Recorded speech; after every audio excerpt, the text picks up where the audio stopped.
Warning, the Renegade Recruiter is not for the soft, timid, or faint-hearted. If you need permission or seek approval from your mother, spouse, mates in the pub, or anyone else for that matter, this really isn't for you. If any of what you've heard puts you off in the slightest, I advise you not to listen any further. You've been warned. Prepare yourself for the no bullshit, zero fluff. Quick, dirty, and uncensored secrets for any serious recruitment, staffing, and search business owner who wants to earn more money with less work and fewer headaches, without having to kiss ass or bend over backwards to please anyone. He's a relentless and fearless renegade who will stop at nothing to reveal the harsh, unforgiving, and brutal truth about what it really takes to succeed in this business.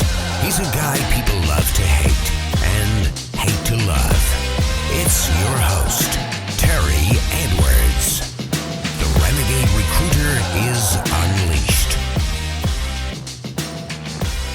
Hello. This is TerryEdwards.com and RenegadeRecruiter.com.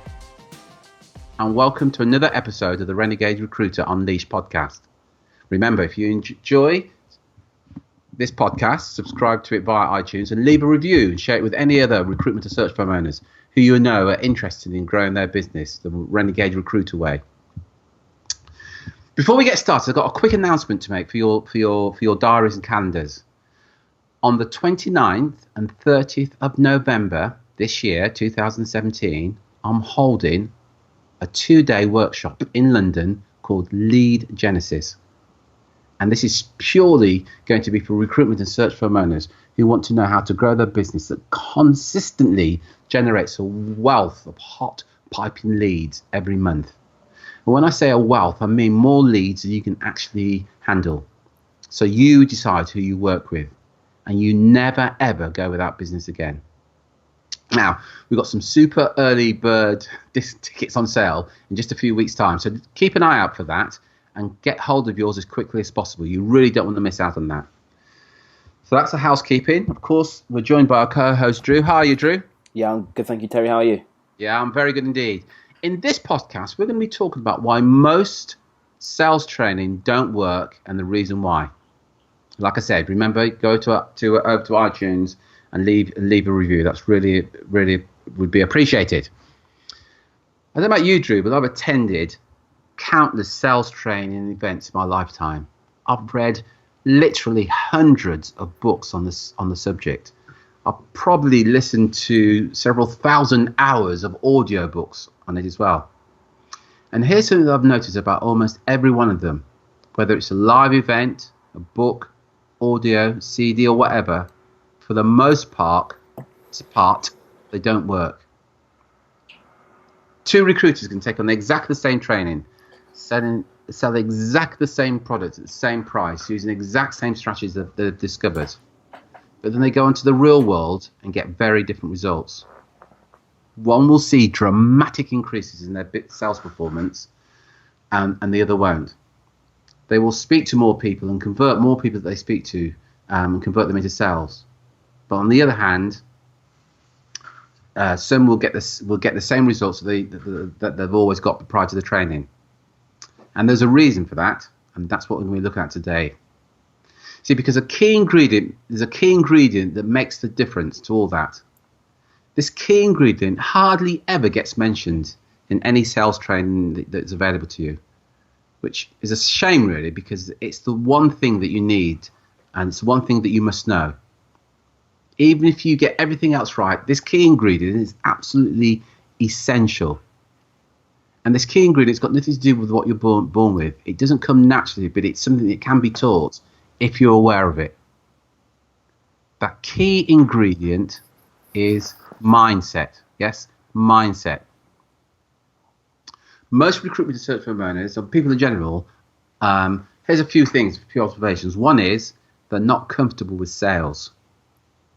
People sometimes say, I didn't want to ask for the order because that seemed too salesy. How many times have you heard something like that, Drew?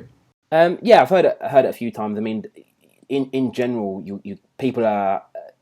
I don't know about the rest of the world, but I know definitely in the UK, people are uncomfortable with sales and uncomfortable with selling in general. So again, I've heard it a few times, but I think even the people that don't say it out loud, and they perhaps don't even realise it, there's sort of a discomfort with selling. Does that make sense? Yeah, it makes perfect sense. Yeah, makes perfect sense.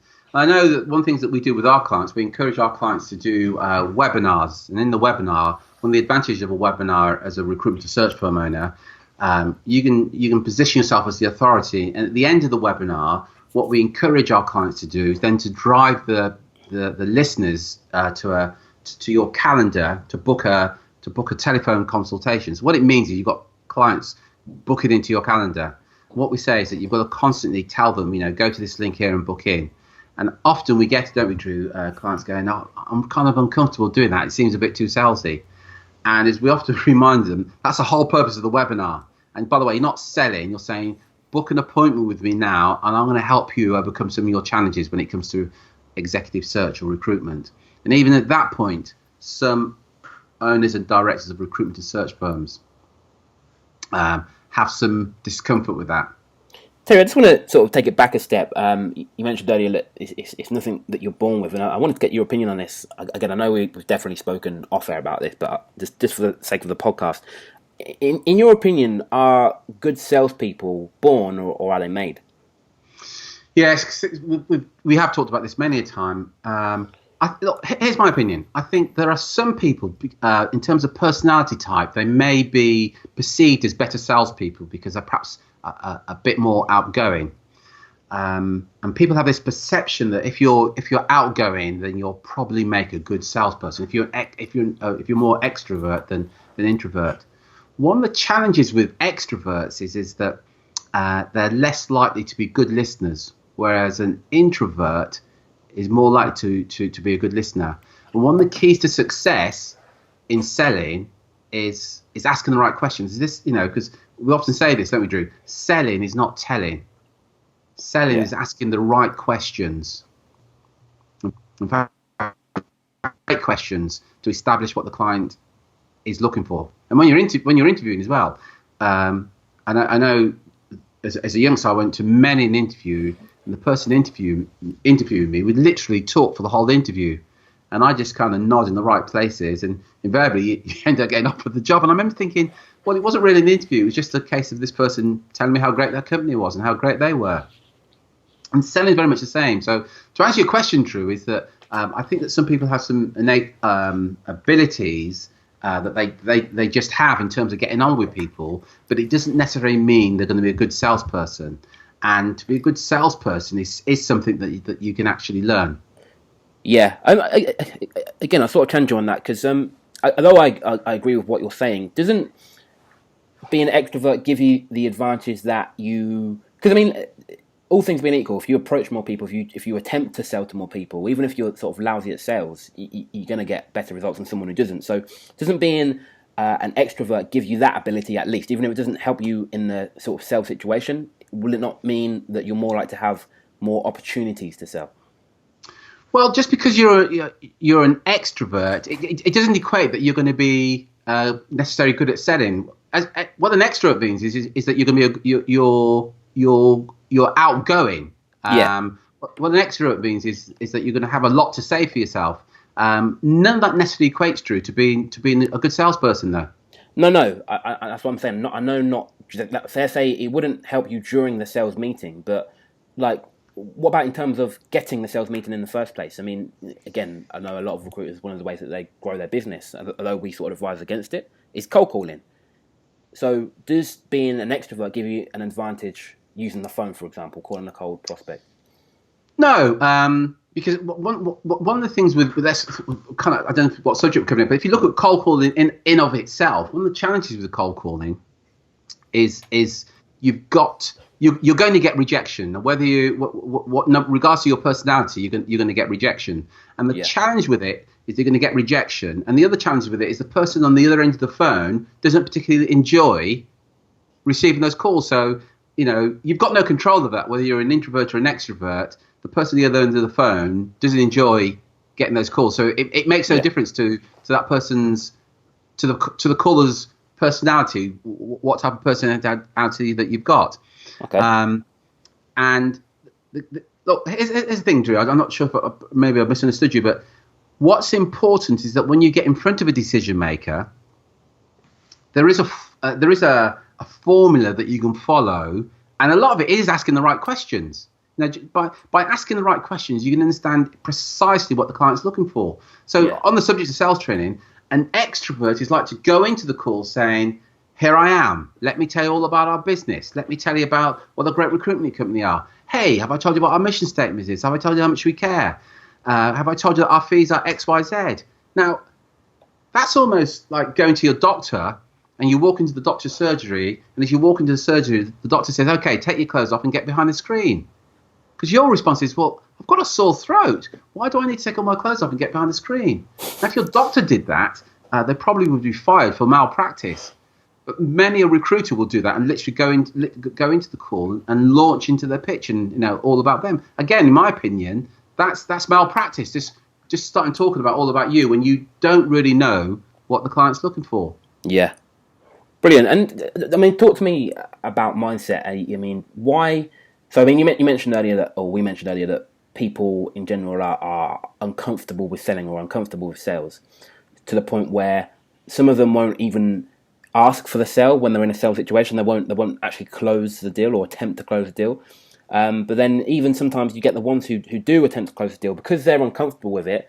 They don't say it with any confidence, and the client sort of picks that up. So I just want to sort of dig into that. Why do you think most recruitment and search firm owners are uncomfortable with sales or uncomfortable with selling? Yeah, I think overall there is a perception. I have to say it is a perception that that you'll hear things like the slimy salesperson. So there is this perception, and also some negative beliefs about selling. You don't want to be too salesy and that kind of thing, or too gimmicky. You kind of hear that language all the time. And sometimes clients say to me, "Oh, Terry, I think you're selling to me." And my response is always the same: "You're damn right I am." Yeah. I believe that. I truly believe that what I'm offering you will enhance your business. I actually see it as my duty to sell to potential clients. Now, that's just I have, and I'm not unique in that way, but some people have that belief, and it's just about your beliefs about selling. So I happen to see it as my duty to do that. Yeah. If you're an owner, a director of a recruitment or search firm, and you truly believe that your service is superior to anybody else, I would argue it's your duty to sell your services. If you mistakenly believe that by just being a nice sort of person and telling them about the process and how you and what you do is going to get your business, you're sadly mistaken. And by the way, many recruiters will go into a meeting and talk about what they do and the process they go through, and will never ever ask for the business. You're listening to the Renegade Recruiter Unleashed podcast. For show notes, additional resources, and podcast updates, head over to www.therenegaderecruiter.com. Ever. And all that recruiter, all that search consultant has done is planted the seeds in that buyer's mind for the next recruiter or search consultant to go along. And that next person will convert that sale a lot easier.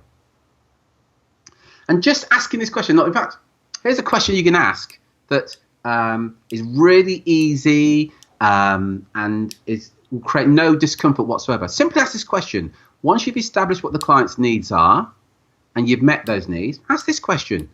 What do we need to do to get started on this? Ask the question, shut up, and listen. You'll be pleasantly surprised. And by the way, if the client responds with, "Well, you tell me, what do we need to do to get started on this?" you probably got the sale. Awesome. But you can't do that unless you have empowering belief about sales. And Terry, just to pick up on something that you said there, or something you said earlier actually about you. I mean, use the example of sort of going in, talking. Like, use the example of the doctor telling you to get behind the screen and take your clothes off without diagnosing you first, and you sort of compared that to a recruiter going into the sales meeting and just sort of talking at the client without really finding out what their needs are, what their challenges are.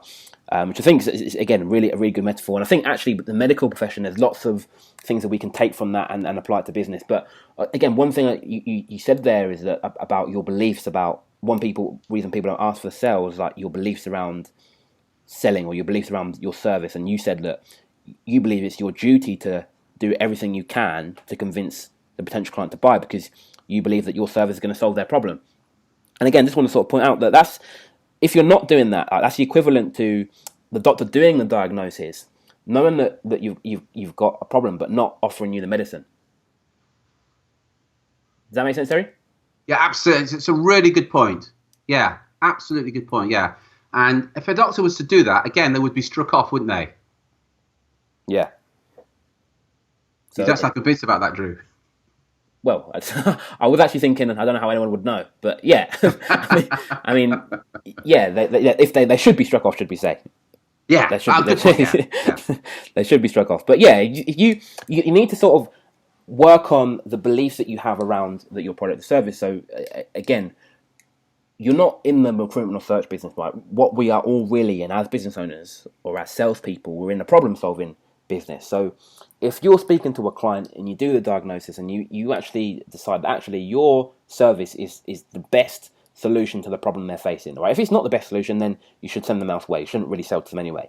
But if you think it is the best solution, and again, it's about your beliefs, right? Because obviously your competitor might believe that they've got the best solution, but it's about your beliefs. So what do you believe? If you believe that you've got the best solution, then it's your duty to do everything in your power to get them to buy. And again, a big part of the reason right now why a lot of recruitment search managers aren't getting as many sales as they would like is simply because they're not asking, they're not confident about asking. But if you were to change your beliefs and think, actually, it's my duty to ask because I need to provide this person with the medication they need, then again, you'll make a lot more sales with less work as well. Yeah. And it is all about this belief. And one of the things that we do with our clients is we will encourage them to change the beliefs. And one of the ways of doing it is rather than seeing selling as selling and then the whole perception there. In fact, in my book, The Persuasion and Influence, we talked about persuading and influencing your clients and your candidates. And, in everyday life, we spend most of our time working on persuading and influencing somebody, be it your bank manager, be it your clients, be it your candidates, be it your team of consultants. If you've got children, by the way, I can almost guarantee you spend most of your time trying to influence them. And hey, this is worth thinking about. If you can't influence them, somebody else can. You need to be concerned about that because their intentions, the other person's intentions, may not be as good as yours. Having to influence your significant other. You call it whatever you like. So you can call it selling, you can call it negotiating, you can call it influencing, convincing, persuading, business development, asking for the order, communicating effectively. All mean the same thing. But you've got to get comfortable with that. That's the whole thing. And then you get some people, Drew, who get comfortable with that, and then they have almost negative beliefs around money. So they may say things like, well, you've heard this saying. Certainly, it's a common saying in the UK. Fat cats is often a term that's used on senior executives in big organisations because they earn millions of pounds or dollars per year, and for some reason that's that the media will portray that as being wrong at some level.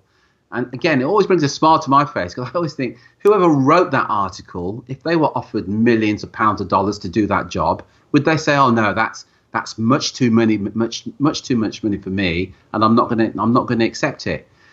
And maybe they would. And what's that say about their own self-worth if they don't think they're worth it? And if they would accept it, why would they then complain about somebody else earning it? Because that is very much what we call the scarcity mindset. If you don't believe you believe that if somebody's earning that, then there's a possibility that you're not going to earn it, and somehow it's wrong. Does that make sense, Drew? Yeah, it does. It makes perfect sense. And that's again, I think a lot of people wouldn't. I think there was an experiment or a survey or something that if you went to a job interview and you offered sort of £10,000 more than you thought you thought that you were going to get offered, then would you take it? And a lot of people actually said no. That's right. Yeah, actually, in fairness, Drew, I think the example they gave is I think you were offered, I think it was something like 20,000. But if they said, actually, we've looked at your resume or your CV and we think you're worth 10 times that amount and that's what we're going to pay you, will that be okay with you? A large percentage of people have got some discomfort about that. Yeah. They'll say, well, no, why would you do that? And this is almost too good to be true. So there's some very what I call disempowering beliefs about money, and also there's this whole thing about for a lot of recruiters and such, this whole thing about scarcity is about I'm not going to share this with you, Terry, because I don't want you to be telling my competitors, as if there's a shortage of business out there. Again, anybody that knows me knows that very often Drew and I we will happily work with people that offer a very similar service to us. And we're more than happy to that, and we work with a lot of our what are considered direct competitors and share with them, marketing techniques. And our attitude is there is an abundance of business out there, more business, quite frankly, that we can handle. So we're quite comfortable doing that. But you'll know, as you know, Drew, there's some recruiters and search firms who don't quite feel the same way. They also have beliefs about the service that they offer. And one of the things that we encourage you to do is to offer a premium service, and to offer a premium service and charge a premium fee. I've talked about this guy many a time in America who charges 41% for executive search within manufacturing, but he offers a premium service. Some search firm owners say, but my clients won't pay that, or I can't justify that. Well, that says more about you than the actual marketplace. Because I can literally guarantee a percentage of your market, a percentage of your existing clients right now will pay for a premium service. But they will only pay it to a provider if that provider can convince them it's worth it. If you don't believe your service is worth it, you're not going to get that. Drew, you know who I'm talking about here. I remember a long time ago, must be 2 or 3 years ago, I wrote an article on LinkedIn about a search firm that had made 3 placements in one day with a total value of those 3 placements of £100,000 of those 3 placements.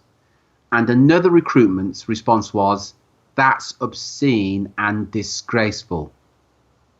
What does that say about that other recruiter? They have no idea what the salary was. They have no idea what work was involved. But at some level, it says a lot about their self-worth, because one recruiter was able to generate just over, in fact, I think it was £105,000 in one day. And honestly, things just dropped in. He was working a number of assignments, and he got 3 yeses in terms of candidates' acceptance in the 3 days. And it was worth to him £105,000 in one day. But somebody said that was obscene. Awesome. Brilliant. Thank you, Terry. Not at all. And the final one I want to look at is just around your beliefs about your clients. Yeah, but my market's different, so my clients won't pay. Here's a common one. I can talk to a recruiter in a town or a city, and they will say something like this: yeah, but in this city, clients don't pay that kind of percentage. Or a common one is, in this niche, clients don't pay a retainer. I probably get that every day of the week. In this particular niche, clients won't pay a retainer. That is bullshit. Because here's my response. That's interesting. How often do you ask for a retainer? Well, they don't. Now, can you see what's going on there? If they believe that their clients won't pay a retainer, they won't ask for a retainer. And guess what? They won't get one. But if your competitor believes I am worth the retainer, in fact, the only way you can get to qualify to work with me is by paying the retainer, guess who gets the retainers? But the only difference between those two individuals is just the beliefs around it. And Drew talked about, we talked at the very beginning about, we can share with any recruitment or search firm owner how to win more retainers. And there's a set of questions you ask the clients. There's a script that you can use to get more retainers. And as Drew rightly said, we can share that with anybody. But if you don't believe you deserve a retainer, if you don't believe that your clients will pay it, when you communicate this and ask these questions and then use this script, if you don't believe you're going to get it, you probably won't. Because whatever you believe is true, by the way. Whatever you personally believe is absolutely true. But it's worth bearing in mind that some of your competitors have a completely different belief and believe that the clients will pay a higher fee, and they believe that the clients will pay a retainer. And they believe that their service really is superior to anybody else. So because it is superior, you've got to pay a higher fee. And they do believe it's their duty to ask for the business. So guess what? They ask for the business. But it's all about beliefs. You can have all the training in the world, but unless you believe then, because whatever you believe, as I say, is true, and you act on that, nothing's going to change. Anything to add to that, Drew? Awesome. No, again, I think you covered it well. Just again to remind you though, if you enjoyed the show, to subscribe via iTunes. For show notes and podcast updates, you can head over to therenegaderecruiter.com. That's therenegaderecruiter.com. But yeah, brilliant. That's awesome. Thank you, Terry. Not at all. Yeah, so head over to renegaderecruiter.com and make a note in your calendars for the 29th and 30th of November 2017. 2-day event in London, Lead Genesis. So just make a note in your calendar and look out for more information in due course. 29th and 30th of November. Drew, thank you so much as always for joining us. This is Terry Edwards from terryedwards.com, the renegaderecruiter.com. Until next time, take care, take action, and be relentless.